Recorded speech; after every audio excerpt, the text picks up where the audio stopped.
السلام علیکم ناظرین، امید کرتی ہوں کہ آپ سب خیریت سے ہوں گے۔ اس اسلامک چینل پر آپ کو خوش آمدید کہتی ہوں۔ آئیے اسٹارٹ کرتے ہیں آج کا یہ ویڈیو۔ الحج اشہر معلومات، حج کے مہینے ہیں جو معلوم ہیں، یعنی جو بھی پہلے سے عرب میں رواج چلا آ رہا تھا اس کی توثیق ہو گئی کہ واقعتاً یہ اللہ تعالیٰ ہی کی طرف سے۔ تو حج کے کا جہاں تک ٹائمنگ کا تعلق ہے، مواقیت کا تعلق ہے، وہ گویا کہ اللہ تعالیٰ کی طرف سے توثیق فرما دی گئی۔ فمن فرض فیہن الحج، تو جو کوئی بھی اپنے اوپر لازم کر لے ان مہینوں میں حج کو، لازم کر لے سے مراد نیت پختہ کر لے، اور نیت پختہ کرنے کی علامت احرام باندھ لے۔ فمن فرض فیہن الحج، تو حج کے لیے جو اپنے اوپر لازم کر لے، فلا رفث ولا فسوق ولا جدال فی الحج، تو احرام کی حالت میں یہاں لفظ حج آیا ہے، ان میں سے پہلی قید جو ہے فلا رفث، تو کوئی شہوت کی بات نہیں ہونی چاہیے۔ میاں بیوی بھی ساتھ حج کر رہے ہیں تو احرام کی حالت میں وہی قید ہے کہ جو اعتکاف کی حالت میں ہے۔ باقی یہ کہ فسوق اور جدال، اللہ کی نافرمانی یا باہم جھگڑنا، اس لیے کہ بہت بڑی تعداد میں لوگوں کا اجتماع ہوتا ہے، سفر میں بھی لوگ ساتھ ہوتے ہیں، تو لوگوں کے غصوں کے پارے جلدی چڑھ جاتے ہیں، اس میں خاص طور پر روکا گیا کہ یہ ہے کہ اس میں امن ہو اور سکون ہو۔ اور آج بھی واقعہ یہ ہے کہ دنیا میں معجزات میں سے ہے یہ، اتنی بڑی تعداد میں لوگوں کا جمع ہونا، اور وہاں امن رہتا ہے، وہاں وہ جنگ و جدال اور جھگڑا اور فساد وغیرہ قطع نظر نہیں آتا۔ یا تو یہ کہ پچھلے دنوں میں کچھ سیاسی اعتبار سے کوئی مہمیں اٹھائی گئی ہیں، یا یہ کہ کچھ چور اچکوں نے بھی جانا شروع کر دیا ہے وہاں پر، لیکن جھگڑا اور جو گالم گلوچ کی نوبت ہم نے اپنے آنکھوں سے نہیں دیکھی، اسے 5-6 مرتبہ حج کی سعادت حاصل ہوئی ہے۔ فلا رفث ولا فسوق ولا جدال فی الحج وما تفعلوا من خیر یعلمہ اللہ، اور جو خیر بھی تم اس کے دوران کرو گے اللہ کے وہ علم میں ہوگا۔ نوافل پڑھ رہے ہو، اضافی طواف کر رہے ہو، کوئی اور بھی جو کام کر رہے ہو، تو اس میں کسی اور کو دکھانے کی ضرورت نہیں ہے، اپنے خاموشی کے ساتھ انسان وہ اپنی جو بھی نیکی مزید کما سکے کمائے، جو بھی مناسک حج ہیں ان پر مستزاد۔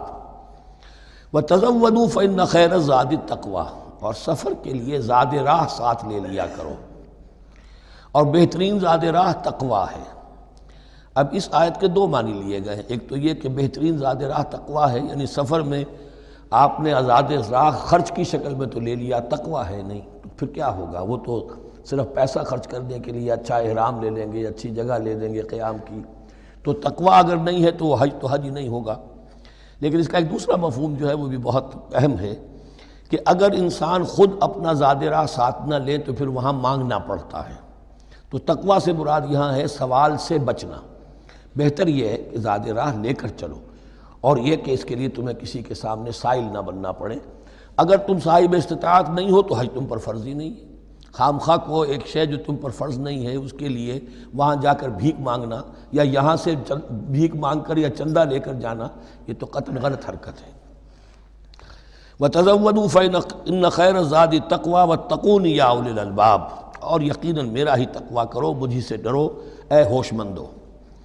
لَيْسَ عَلَيْكُمْ جُنَاحٌ أَن تَبْتَغُوا فَضْلًا مِّن رَّبِّكُمْ، اس میں تم پر کوئی حرج نہیں ہے، کوئی گناہ نہیں ہے کہ تم حج کے سفر کے دوران اپنے رب کا فضل بھی تلاش کرو۔ آدمی ہندوستان سے پاکستان سے جا رہا ہے، اسے ایسی اجناس لے جائے تجارت کے لیے جو وہاں پر بیچ کر کچھ نفع حاصل کر لے، تو یہ تقویٰ کے منافی نہیں ہے۔ اگر وہاں پر کوئی کاروبار کر سکو کرو۔ فَإِذَا أَفَضْتُم مِّنْ عَرَفَاتٍ، تو پھر جب تم عرفات سے واپس لوٹو، اس لیے کہ اصل حج جو ہے وہ عرفہ ہے، الحج العرفہ۔ حج کے بقیہ تمام مناسک رہ جائیں، صرف عرفہ میں شمولیت ہو جائے، قیام عرفہ میں تو حج ہو گیا، باقی جو چیزیں رہ گئی ہیں اس کا جو بھی اس کا کفارہ ہے، اس کا جو دم دینا ہے وہ دے دیا جائے۔ لیکن عرفہ سے اگر آدمی رہ گیا عرفات کے قیام سے تو پھر حج نہیں ہوا۔ اب یہاں سے جب لوٹتے ہو تو فاذکروا اللہ عند المشعر الحرام، یہ ٹائم ٹیبل نوٹ کر لیجئے کہ اصل میں 8 کی شام کو مکے سے نکلتے ہیں 8 ذی الحج کو، اور رات منی میں گزارتے ہیں۔ پھر 9 کا دن ہے اصل یوم عرفہ، 9 ذی الحج، صبح کو نکلتے ہیں، قافلے چلتے ہیں اور کہیں دوپہر تک، اور دوپہر سے بھی ہو سکتا ہے تاخیر ہو جائے، لیکن کوشش ہوتی ہے کہ ظہر سے پہلے پہنچ جایا جائے، لیکن ظہر اور عصر دونوں ملا کر پڑھ لی جائیں عرفات میں داخل ہونے سے پہلے۔ اسی لیے جو مسجد ہے عرفات کے میدان سے ملحق، وہ عرفے کے اندر شامل نہیں ہے، وہ اس کی حدود سے باہر ہے۔ تو اصل اس کا افضل یہی ہے کہ ظہر اور عصر ملا کر وہاں پڑھی جائیں، اور اس کے بعد سے غروب آفتاب تک قیام ہے، وہ عرفات کا قیام ہے، اس میں کوئی نماز نہیں، یعنی جو روایتی جو عبادت ہے اس کے سب دروازے بند۔ اب تو اگر دعا کی آپ کے اندر ایک روح پیدا ہو چکی ہے، اپنے رب سے ہم کلام ہو سکتے ہیں، اور آپ کو حلاوت مناجات حاصل ہو گئی ہے، تو دعا مانگتے رہیے، بس یہی ہے دعا۔ قیام عرفہ جو ہے کھڑے ہو کر، بیٹھے ہوئے، جس طرح بھی ہو اللہ سے مناجات کرو، یا پھر یہ کہ اگر اس میں کبھی ہو جائے کسی وجہ سے تو آدمی تلاوت کرے، لیکن یہ کہ عام نماز نہیں۔ فَإِذَا أَفَضْتُم مِّنْ عَرَفَاتٍ فَاذْكُرُوا اللَّهَ عِندَ الْمَشْعَرِ الْحَرَامِ، یہ مزدلفہ کا قیام ہے۔ 9 کی شام کو مغرب کی نماز کا وقت ہو چکنے کے بعد وہاں سے روانگی ہے، لیکن وہاں مغرب کی نماز پڑھنے کی اجازت نہیں ہے۔ اب جاؤ اور مغرب اور عشاء دونوں جمع کرو اس میں مشعر حرام یعنی مزدلفہ میں۔ وَاذْكُرُوهُ كَمَا هَدَاكُمْ، اور یاد کرو اسے، ذکر کرو جیسے کہ تمہیں اس نے ہدایت دی ہے۔ اس سے مراد ہے کہ جو کچھ اللہ کے رسول نے تمہیں سکھایا ہے، ذکر کے جو طور طریقے ہیں، اس کے لیے جو بھی طریقے ہیں وہ اللہ نے ہدایت دی اپنے رسول کے ذریعے۔ وَإِن كُنتُم مِّن قَبْلِهِ لَمِنَ الضَّالِّينَ، اور یقیناً اس سے پہلے تو تم گمراہ لوگوں میں سے تھے، تمہیں معلوم نہیں تھا، حج کی شکل باقی رہ گئی تھی، اس کی روح ختم ہو گئی تھی، اس کے مناسک میں بھی تم نے رد و بدل کر دیا تھا، وہ آگے آ رہا ہے۔ ثُمَّ أَفِيضُوا مِنْ حَيْثُ أَفَاضَ النَّاسُ، پھر پلٹو وہیں سے جہاں سے کہ سب لوگ پلٹتے ہیں۔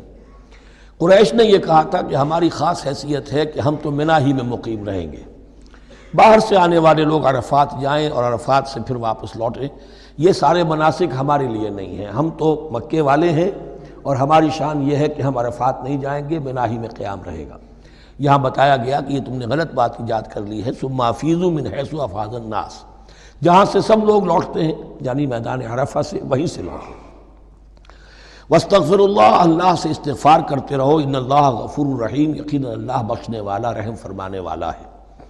فَإِذَا قَضَيْتُم مَّنَاسِكَكُمْ، اور جب تم اپنے یہ مناسک ادا کر لو، پورے کر لو، فاذکروا اللہ کذکرکم آباءکم، تو اب اللہ کا ذکر کرو جیسے کہ تم اپنے آباء و اجداد کا ذکر کرتے رہے ہو، جس شد و بد کے ساتھ۔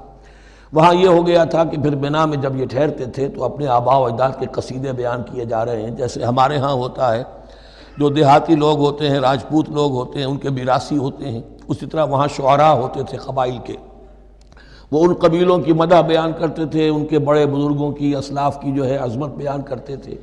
اللہ کا ذکر ختم ہو چکا تھا، فرمایا جس شد و مد کے ساتھ تم اپنے آباء و اجداد کا ذکر کرتے رہے، اب اسی شد و مد کے ساتھ، بلکہ او اشد ذکرہ، بلکہ اس سے بھی زیادہ شد و مد کے ساتھ اب اللہ کا ذکر کرو۔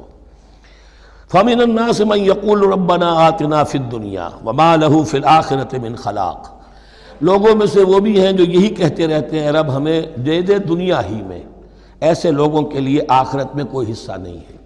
یعنی وہاں پہنچ کر بھی ساری دعائیں ان کی دنیاوی چیزوں کے لیے ہیں، مال کے لیے، اولاد کے لیے، ترقی کے لیے، اور دنیا کی جو بھی چیزیں ہیں، اپنی کوئی مشکلات ہیں ان کے رفع کرنے کے لیے، چونکہ ان کے دلوں میں دنیا بسی ہوئی ہے۔